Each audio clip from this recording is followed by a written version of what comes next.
মহা ধুমধাম করে পালিত হলো জগন্নাথ বলরাম ও সুভদ্রার পূর্ণ স্নান যাত্রা। অঞ্জন শুকুল, নদিয়া। নদিয়ার ভারত বাংলাদেশ সীমান্তবর্তী এলাকা টুঙ্গিতে মহা ধুমধাম করে পালিত হচ্ছে পূর্ণ স্নান যাত্রা। প্রতি বছরের ন্যায় এবছরও কৃষ্ণগঞ্জের মাঝদিয়ার শম্ভু মৌলিক ধামে জগন্নাথ বলরাম ও সুভদ্রার পূর্ণ স্নান যাত্রা অনুষ্ঠিত হলো। নগর পরিক্রমার মধ্যে দিয়ে স্থানীয় টুঙ্গির বিল থেকে মাটির ঘটে করে 108 জন পুরোহিত জল নিয়ে আসেন এবং জগন্নাথ বলরাম ও সুভদ্রাকে স্নান করান।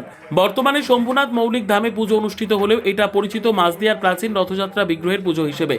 মন্দিরের সেবায় শম্ভুনাথ মৌলিক বলেন 54 বছর পদার্পণ করলো তাদের এই স্নান যাত্রা। যদিও মৌলিক ধামে পূজিত হয়ে আসছেন শম্ভুবাবুর ব্যবস্থাপনায় স্নান যাত্রার অনুষ্ঠান হচ্ছে 45 বছর ধরে বলে জানালেন মন্দিরের সেবায় শম্ভুনাথ মৌলিক।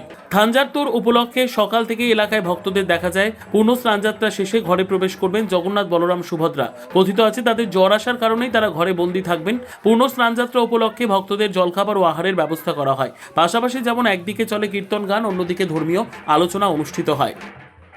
জগন্নাথ স্বামী নয়ন পথগামী ভবতমে। পুরুষোত্তম জগন্নাথের আদিধাম পুরী। সেই পুরীর অনুকরণে সারা পৃথিবীতেই জগন্নাথের সৃষ্টি হয় এবং জগন্নাথের জ্যৈষ্ঠ পূর্ণিমার এই জ্যৈষ্ঠ নক্ষত্রে তিনি স্নান করেন। সারা পৃথিবীতে যত ভগবান আছেন তারা আজকের দিনে স্নান করেন। সেই উপলক্ষে পুরুষোত্তম জগন্নাথ বলভদ্রের সুভদ্রার আজকে পুণ্যাভিষেক হয়। এই পুণ্যাভিষেক আমাদের এখানে টুঙ্গি মাঝদিয়াতে 45 বছর পদার্পণ করেছে।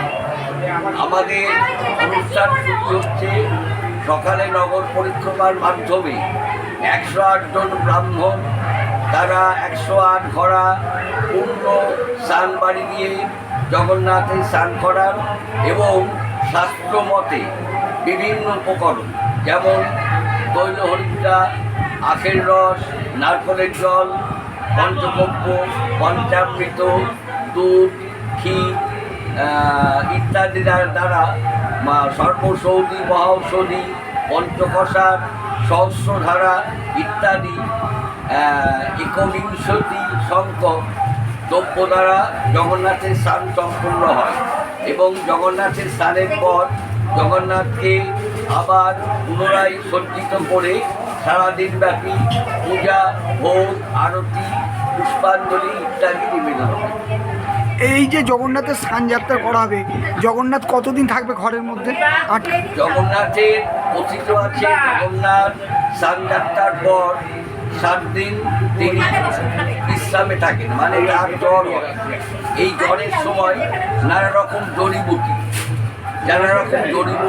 তার দিয়ে তাকে সুস্থ করা হয় এবং জগন্নাথ 7 দিন জ্বরে থাকেন। তারপরে তিনি বেরোন এবং তাকে অঙ্গরাগ করিয়ে রথের জন্য প্রস্তুত করা হয়।